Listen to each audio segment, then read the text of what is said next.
পৃথিবী একটি বিপজ্জনক জায়গা। যারা মন্দ কাজ করে তাদের জন্য নয়, কিন্তু যারা তাকিয়ে থাকে এবং কিছুই করে না তাদের জন্য। আজ একটি অসাধারণ Korean murder mystery horror thriller movie Svaha the sixth finger এর গল্প নিয়ে এসেছি। এই গল্প এতটাই জটিল ও এন্ডিং টুইস্টে পরিপূর্ণ যে এটা আপনাদের মনে দাগ কেটে যাবে, তাই মনোযোগ সহকারে ভিডিওটা শেষ অবধি দেখতে থাকুন। গল্প শুরু হয় জিউমা নামের একটি মেয়ের নিজের কাহিনী শুনিয়ে।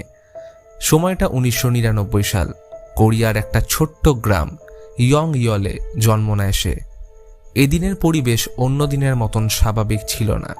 গোটা আকাশ ঢেকে ছিল কালো মেঘে।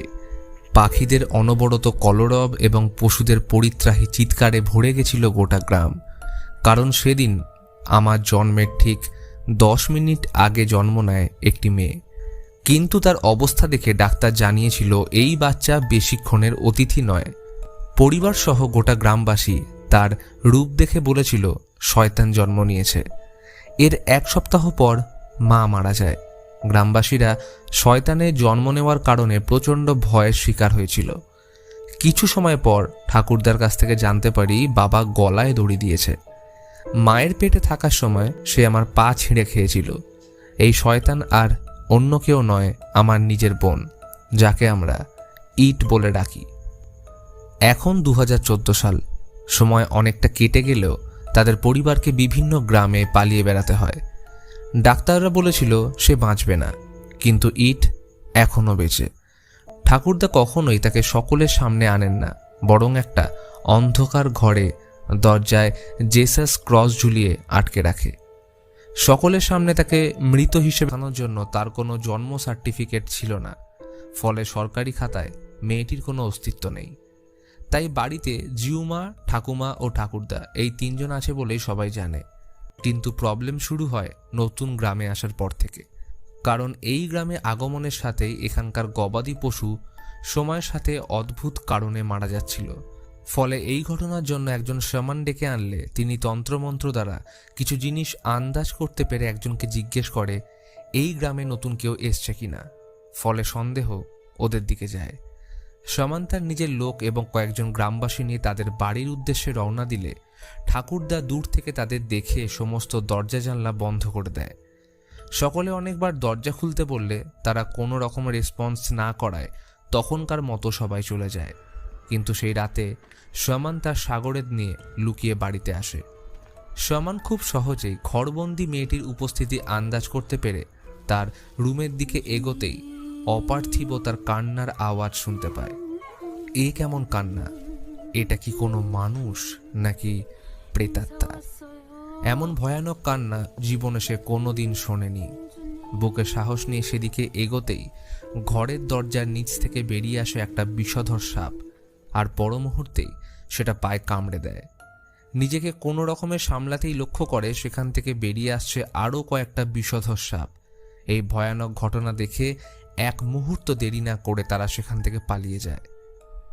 এবার আমাদের প্যাস্টার পার্কের সাথে পরিচয় করানো হয়।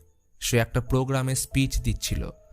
পার্কের একটা টিম আছে যাদের কাজ এই শহরে ধর্মের নামে ব্যবসা করতে থাকা বিভিন্ন গ্রুপ ও নিজেদের ধর্মীয় রীতি বানিয়ে চলতে থাকা নতুন দলকে সকলের সামনে এক্সপোজ করা। এই ব্যাপারে তাদের অর্থ দিয়ে সাহায্য করার জন্য পার্ক সর্বসাধারণদের নিয়ে একটা শো অ্যারেঞ্জ করেছিল।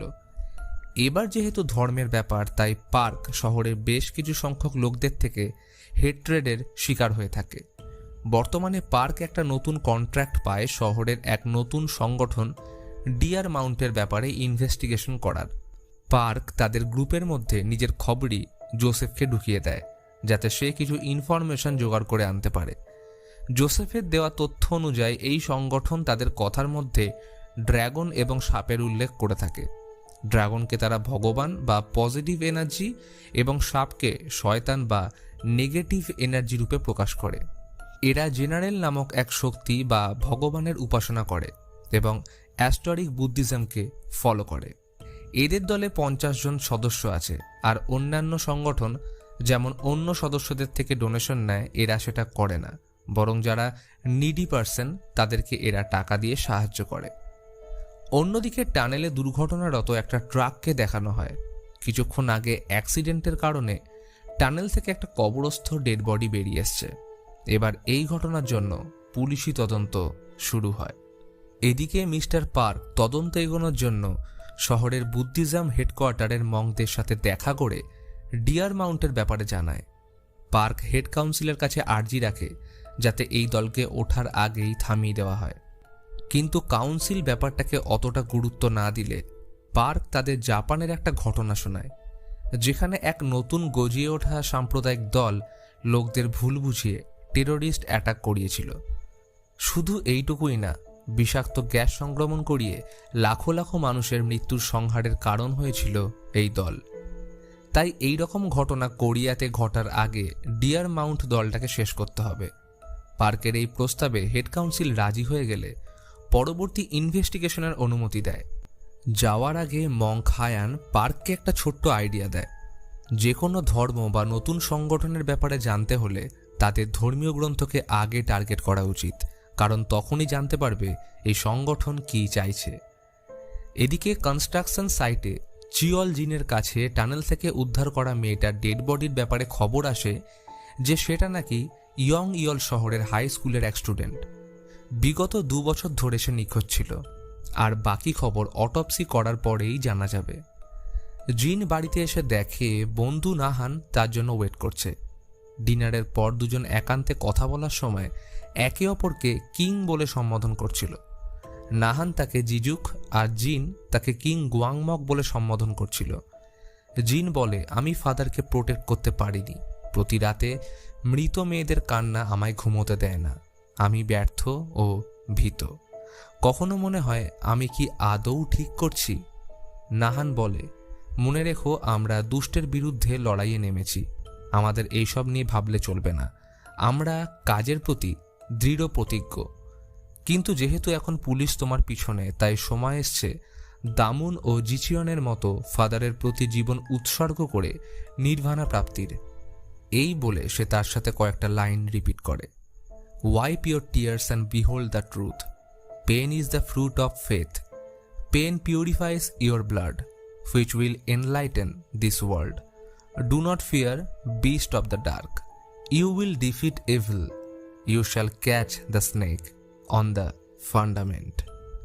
এরপর অটোপসি রিপোর্ট আসে, যার মতে মেয়েটির বয়স 10 থেকে 12 এবং তার শরীর থেকে কয়েকটা লাল রঙের বীজ আর সাথে কয়েকটা মন্ত্র লেখা কাপড়ের টুকরো পাওয়া গেছে। অদ্ভুত ব্যাপার হলো, বেশ কিছু সময় আগে ঠিক এমনই কয়েকটা মেয়ের ডেথ রিপোর্ট এসেছিল। তাই পুলিশ আধিকারিক ব্যাপারটাকে খতিয়ে দেখার জন্য অর্ডার দেয়। এদিকে জোসেফ মিস্টার পার্কের কথা মতো ফোনের কলিং অন রেখে তাদের সংগঠন অ্যাটেন্ড করছিল। তাদের মতে ডিয়ার মাউন্টের যে ধার্মিক গ্রন্থ রয়েছে সেটা শুধুমাত্র 4টে কপি বিদ্যমান। গ্রন্থের শেষ অধ্যায়ে একটা ভবিষ্যৎবাণী লেখা আছে, যার অনুযায়ী 81 শয়তানের জন্ম হবে। তাদের মধ্যে একজনের শরীরে থাকবে সাপের বাস, যার কর্ম আলোকে বিনাশ করা, অর্থাৎ আমাদের ধর্মগুরুকে মেরে ফেলা। এর মাঝে পুলিশ রেড করতে আসে, কারণ এদের সংগঠনের সদস্য জিনের উপর পুলিশের সন্দেহ ছিল মেয়েদের মারার। বেশ কিছুদিন ধরে এসে নিখোঁজ। পুলিশ তার বাড়িতে গেলে সেখান থেকেই ডিয়ার মাউন্টের ব্যাপারে জানতে পারে। সংগঠনের হেড পুলিশকে বলে, আপনাদের হয়তো কোনো কারণে ভুল হচ্ছে, কারণ এটা একটা বৌদ্ধিক সংগঠন। আর যদি আপনারা জিনের ব্যাপারে জানতে চান তাহলে আমরা তার মায়ের অ্যাড্রেস দিচ্ছি, সেখানে গিয়ে আপনারা জিজ্ঞাসাবাদ করতে পারেন। এদিকে জিন কনস্ট্রাকশন সাইটে থাকাকালীন একটি মেয়ের আত্মা তাকে হন্ট করে। অপরদিকে মঙ্ক হায়ান ও মিস্টার পার্ক ডিয়ার মাউন্টের আরও তথ্য জোগাড় করছিল। হায়ান পার্কের দেওয়া কয়েকটা ছবি দেখে বলে, এদের পিছনে যে দেবতার ছবি আঁকা রয়েছে এটা গৌতম বুদ্ধের 4 জন হেভেনলি কিংয়ের মধ্যে একজন। অ্যাস্টোরিক বুদ্ধিজম অনুযায়ী গৌতম বুদ্ধ যখন ভারত থেকে নিজের দেশে ফিরে গেছিলেন তখন তার সাথে 4 জন অনুগামী এসেছিল, তাদের দেবাস বলা হয়। পরবর্তীকালে এই 4 জন 4টে দিক অর্থাৎ উত্তর, দক্ষিণ, পূর্ব ও পশ্চিম দ্বারের গার্ড হয়েছিল। তারা অসুর ও রাক্ষসের থেকে গৌতম বুদ্ধকে রক্ষা করত। অর্থাৎ সেই অনুযায়ী ডিয়ার মাউন্টে 4টে শাখা রয়েছে 4টে দিকে।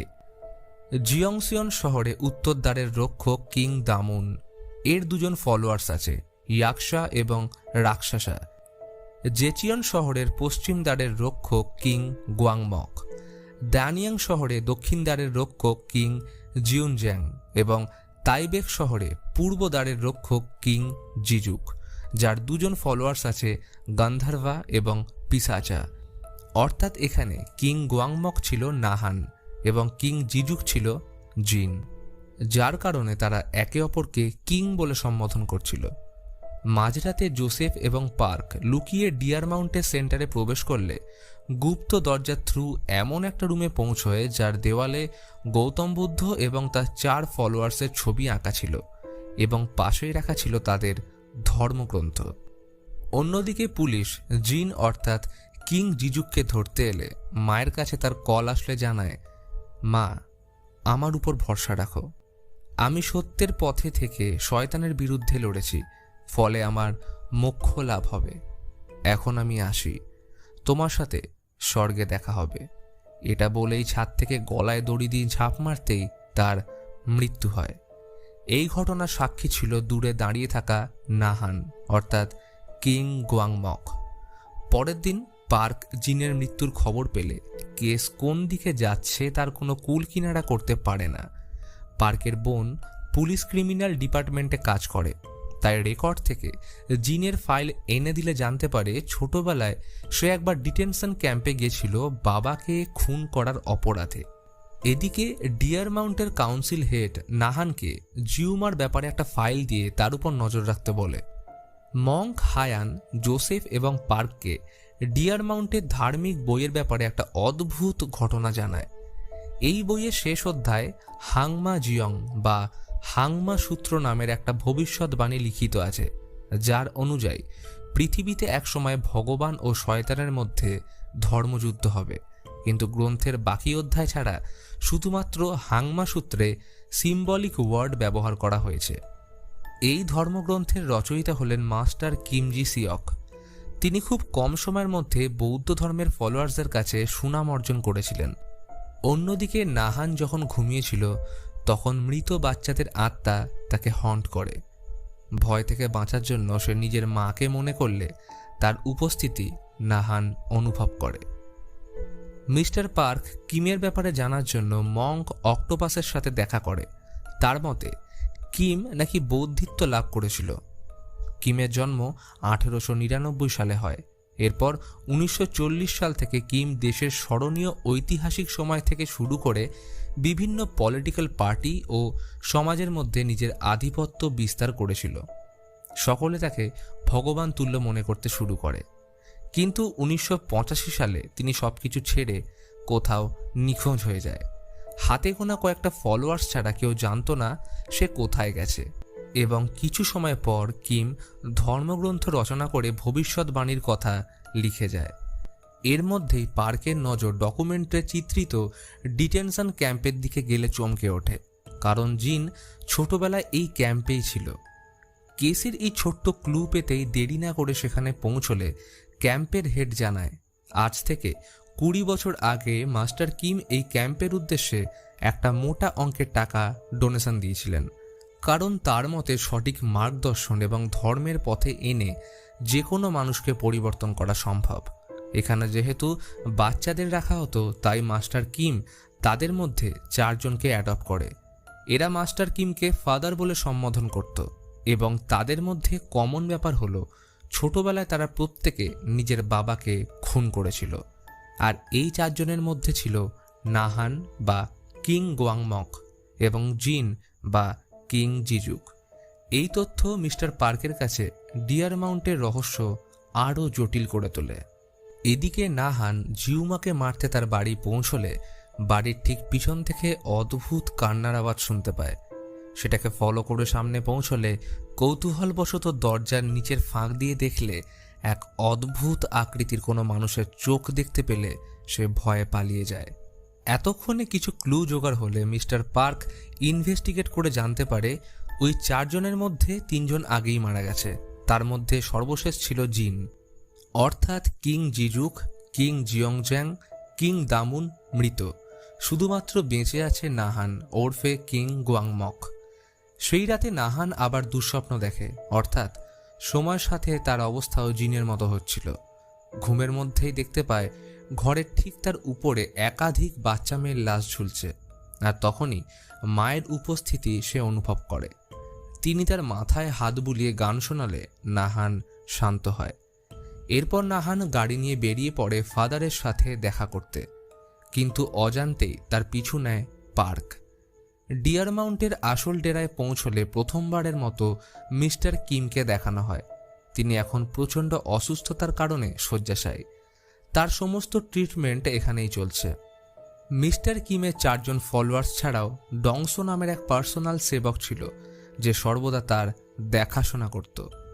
নাহান তার সেবককে ওই অদ্ভুত মেয়ের ব্যাপারে জানালে ডংসো তাকে আশ্বাস দিয়ে বলে, ফাদার যেমনভাবে আমাদের কাজ করতে বলে গেছেন তেমনভাবেই মনে সাহস রেখে আমাদের কাজ করে যেতে হবে, এবং ওনার আদেশ অনুযায়ী ওই অদ্ভুত ক্ষমতাধারী মেয়েকে আমাদের যত তাড়াতাড়ি সম্ভব মেরে ফেলতে হবে। এর মাঝে পার্ক নাহানের গাড়ি থেকে জিউমার ইনফরমেশন চুরি করে নেয়। এতদিন অবধি সংগ্রহ করা ডিয়ার মাউন্টের সমস্ত তথ্য, মিস্টার কিম সহ তার 4 জন ফলোয়ার্স ও সর্বশেষে পাওয়া জিউমার ইনফরমেশন যতটা অগোছালো লাগছিল, ততটাই মনে হচ্ছিল এদের মধ্যে নিশ্চয়ই কিছু সম্পর্ক আছে। তাই সবকটা থিসিস মিস্টার পার্ক পুলিশ আধিকারিককে জানিয়ে তদন্ত করতে বলে, কিন্তু সে এসবের কোনো গুরুত্ব দেয় না। ফলে কোনো উপায় না থাকায় জোসেফ এবং পার্ক নিজেরাই এই ধর্মগ্রন্থ ডিকোড করতে শুরু করে। এর একটা অধ্যায় যেখানে 81টা ডিমনের ব্যাপারে উল্লেখ রয়েছে, সেখানে 81টা লাইন আছে, আর প্রতিটা লাইনে 10টা করে সংখ্যা। এই সবটাই কি কাকতালীয়, নাকি এখানে রয়েছে কোনো গভীর রহস্য? এটার ব্যাপারে আরও কিছু জানার জন্য পার্ক মঙ্ক হায়ানকে কল করলে তিনি জানান ক্রিসমাসের বার্ষিক অনুষ্ঠানে তিবেতিয়ান বুদ্ধিস্ট মাস্টার নেচুং টেম্পা তাদের মনাস্ট্রি ভিজিট করতে আসবেন। এটা শুনতেই পার্কের মাথায় একটা নাম বিদ্যুতের মতো খেলে যায়, কারণ তাদের পাওয়া তথ্য অনুযায়ী 1985 সালে কিম সবকিছু ছেড়ে যাওয়ার আগে নেচুং টেম্পার সাথেই শেষ দেখা করেছিলেন। এমনকি নিজের তৈরি সংগঠন পর্যন্ত ছেড়ে চলে যান, এবং তারপরেই তিনি ধর্মগ্রন্থ রচনা করেন। তাহলে এমন কি হয়েছিল সেদিন? এটা জানতেই দুজন মনাস্ট্রি পৌঁছয় নেচুং টেম্পার সাথে দেখা করতে। সরাসরি দেখা করার সুযোগ না পেলেও গাড়িতে পার্ক তার সাথে দেখা করে মাস্টার কিমের ব্যাপারে প্রথমে জিজ্ঞেস করলে তিনি কিছুই বলেন না, কিন্তু পার্কের অনেকবার রিকোয়েস্টের পর তিনি রহস্য উদ্ঘাটন করতে শুরু করেন। বলা হয় এমন একটা সময় আসবে যখন পৃথিবীতে পাপের ঘোড়া পূর্ণ হবে, তখন ভগবান বুদ্ধ নতুন অবতারে জন্ম নেবেন, যাকে বলা হবে মৈত্রেয়ী।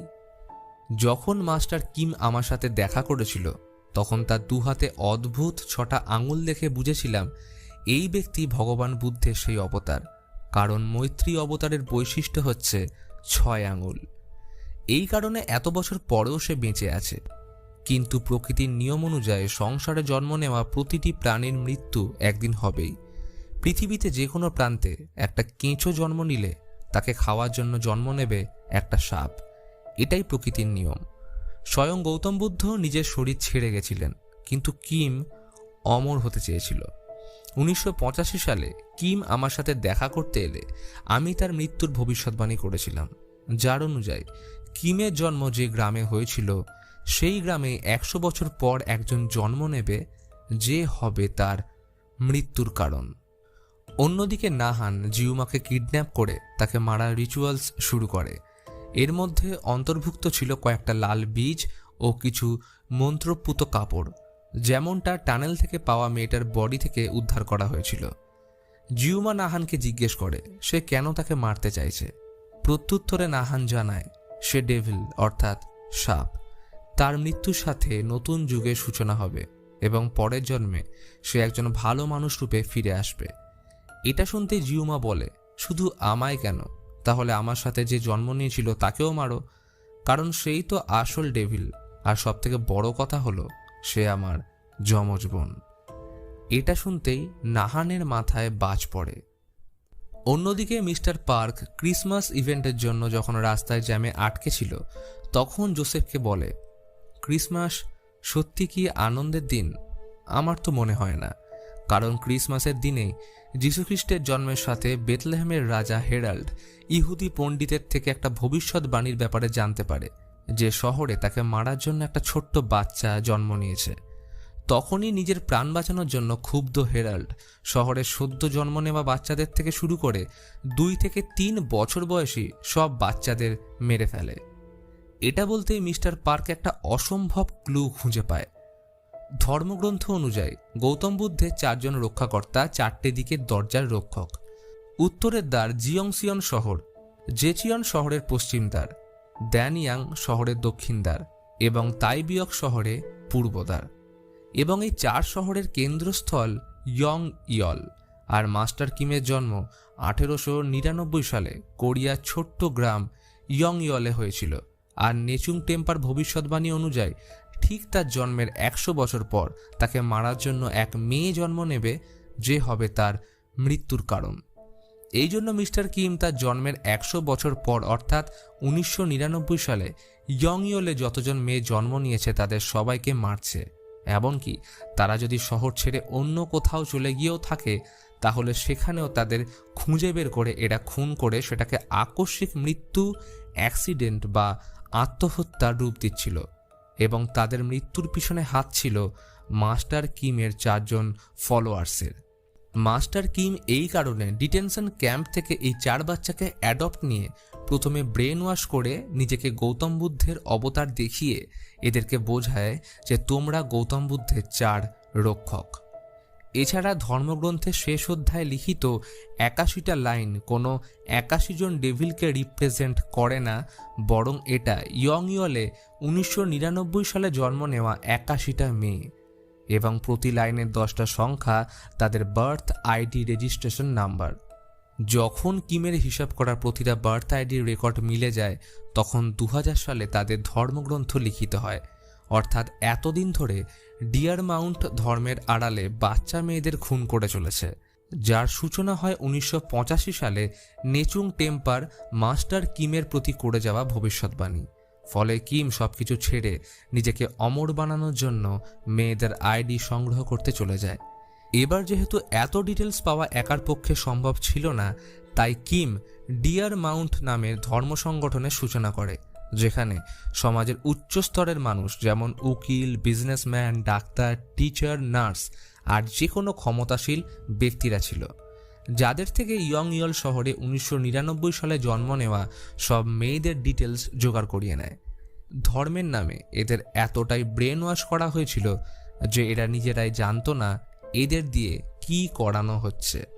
এদিকে নাহান জিউমার বোনকে মারতে দরজা খুলে ঢুকতেই চমকে যায়, কারণ যাকে সে ডেভিল রূপে দেখবে ভেবেছিল সে দিব্য রূপে গৌতম বুদ্ধের মতো বসে রয়েছে। নাহান অবাক হয়ে জিজ্ঞেস করে, তুমি কে? প্রত্যুত্তরে মেয়েটি বলে, আমি হলাম সে যে প্রতি রাতে তোমার সাথে কাঁদে যখন তুমি নিরীহ মানুষদের হত্যা করো। নাহান বুঝতে পারে সে নিজের কর্ম থেকে বিচ্যুত হচ্ছে, ফলে মোহ থেকে বেরিয়ে এসে তাকে মারতে যেতেই মেয়েটি সেই গান গাইতে শুরু করে, যেটা দুঃস্বপ্ন দেখার সময় নাহানের মা তাকে শোনাতো। এটা শোনা মাত্রই সে কান্নায় ভেঙে পড়ে এবং তার সামনে নতজানু হয়ে বলে, এরপর কি করব আপনি তার মার্গদর্শন করুন। মেয়েটি বলে, যাকে তুমি ফাদার বলে ডাকো তার হাতে সাইন আগে লক্ষ্য করো। এই বলে সে নিজের হাত সামনে আনতেই নাহান অবাক হয়ে যায়, কারণ মেয়েটির হাতে ছিল 6টা আঙুল। কিন্তু এটা কিভাবে সম্ভব? মেয়েটি রহস্যের সাথে বলে ওঠে, ফাদার কোনো লাইট নয়, বরং সে আসল সাপ অর্থাৎ ডেভিল। এখন যাও, তাকে খুঁজে বের করো। এটা বলতেই সে অজ্ঞান হয়ে যায়। নাহান আর সময় নষ্ট না করে মাস্টার কিমের ডেরায় এসে পৌঁছয়, কিন্তু রাস্তায় তার পিছু নিয়েছিল মিস্টার পার্ক ও জোসেফ। নাহান কিমকে তার সমস্ত প্রশ্নের জবাব জিজ্ঞেস করে ঢেকে রাখা হাত বের করতেই দেখে বাকি সবার মতোই তার 5টা আঙুল। তাহলে কে সেই মানুষ যার 6টা আঙুল আছে? তখনই কিমের সেবক ডংসো বলে, ওই মেয়ে তোমায় দিকভ্রষ্ট করছে। কিন্তু নাহানের কটাক্ষ রূপে করার প্রতিবাদ শুনে ডংসো নাহানকে আস্তা বলে এনে শ্যুট করে।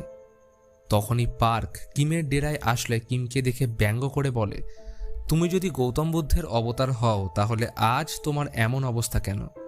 আর তখনই কিছু একটা শব্দ শুনে পার্ক লুকিয়ে পড়লে দেখে ডংসো কিমের অক্সিজেন মাস্ক সরিয়ে বলছে, তোমার কাজ সম্পন্ন হয়েছে। পার্ক নিজের চোখকে বিশ্বাস করতে পারছিল না যে তার সামনে এসব কি ঘটে চলেছে। এবার এখানে রিভিল হয় আসল রহস্য। আসলে এই সব কিছুর পিছনে মাস্টার কিম নয়, বরং ডংসো ছিল। কিম বাকিদের মতোই একজন ফলোয়ার্স, যাকে গোটা পৃথিবীর সামনে অবতার হিসেবে কালপ্রিট বানিয়ে রেখে ডংসো নিজের কার্যসিদ্ধি করছিল। আসলে ডংসো যেদিন ভবিষ্যৎবাণী শুনেছিল সেদিন থেকেই তার মনে রাজা হ্যারল্ডের মতো পরিবর্তন আসে। অর্থাৎ প্রথম থেকেই ডংসো স্নেক অর্থাৎ ডেভিল ছিল, এবং তাকে শেষ করতেই জিউমার বোনের জন্ম হয় গৌতম বুদ্ধের অবতার রূপে। কিন্তু তাকে প্রথম থেকে টার্গেট করতে পারেনি, কারণ ঘটনার পরিবর্তন সেদিন হয়েছিল যখন জিউমার যমজ বোন জন্ম নেওয়ার পর তার কোনো বার্থ রেজিস্ট্রেশন করানো হয় না। অদ্ভুত রূপে জন্ম নেওয়ার কারণে তার ঠাকুরদা সমাজের থেকে তাকে লুকিয়ে রেখেছিল। কিন্তু এবার ডংসো তার ব্যাপারে জেনে গেলে ইটকে শেষ করতে গাড়ি নিয়ে বেরিয়ে পড়ে। আর এদিকে নাহানকে উদ্ধার করে ডংসোর পিছু নেয় পার্ক। তার সাথে ছিল জোসেফ। বেশ কিছুটা যাওয়ার পর পার্ক ইচ্ছা করে ডংসোর গাড়িতে ধাক্কা মারলে ক্ষমা চাওয়ার নামে নাটক করে তার অজান্তেই নাহানকে তার গাড়িতে শিফট করে দেয়, এবং তাদের প্ল্যান কাজ করেও যায় যখন মাঝ রাস্তায় পিছন থেকে ডংসোর গলা দড়ি দিয়ে টেনে ধরে নাহান। গলায় চেপে বসা দড়ির একটু একটু টানের মাঝে নাহান মনে করাতে থাকে ডংসোর প্রতিটা পাপের কথা। দীর্ঘ সময় ধরে কিভাবে ধর্মের আড়ালে থেকে সবাইকে বোকা বানিয়ে নির্মমভাবে বাচ্চা মেয়েদের খুন করিয়ে এসছে, কিভাবে ছিনিয়ে নিয়েছে মাদের কোল থেকে তার জোয়ান ছেলেদের। বাড়তে থাকে গলায় ফাঁসের জোর। আর অন্যদিকে জেগে ওঠে বুদ্ধের অবতার মৈত্রেয়ী। ডংসো ধীরে ধীরে গাড়ির উপর নিয়ন্ত্রণ হারিয়ে ফেললে প্রচণ্ড অ্যাক্সিডেন্টের সাথে উল্টে যায় গাড়ি।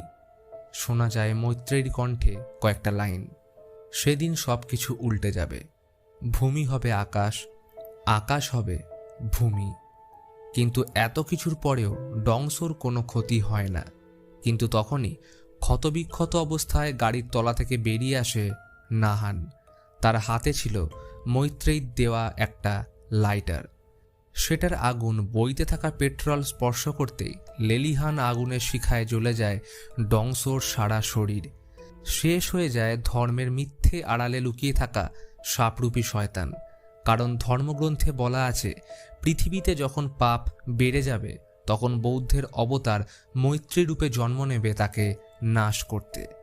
কিন্তু তাকে বিনাশের সাথে সংসারের নিয়ম মেনে সে নিজেও দেহত্যাগ করবে। আর সেটাই সত্যি হয়, কারণ ডংসোর সাথে মৈত্রীও শেষ হয়ে যায়। সেই রাতে নাহান, পার্ক ও জোসেফ ছাড়া এর প্রত্যক্ষদর্শী কেউ ছিল না।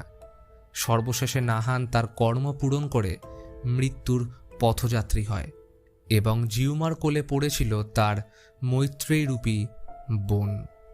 আর এই ঘটনার সাথে মুভি এখানেই শেষ হয়। তো বন্ধু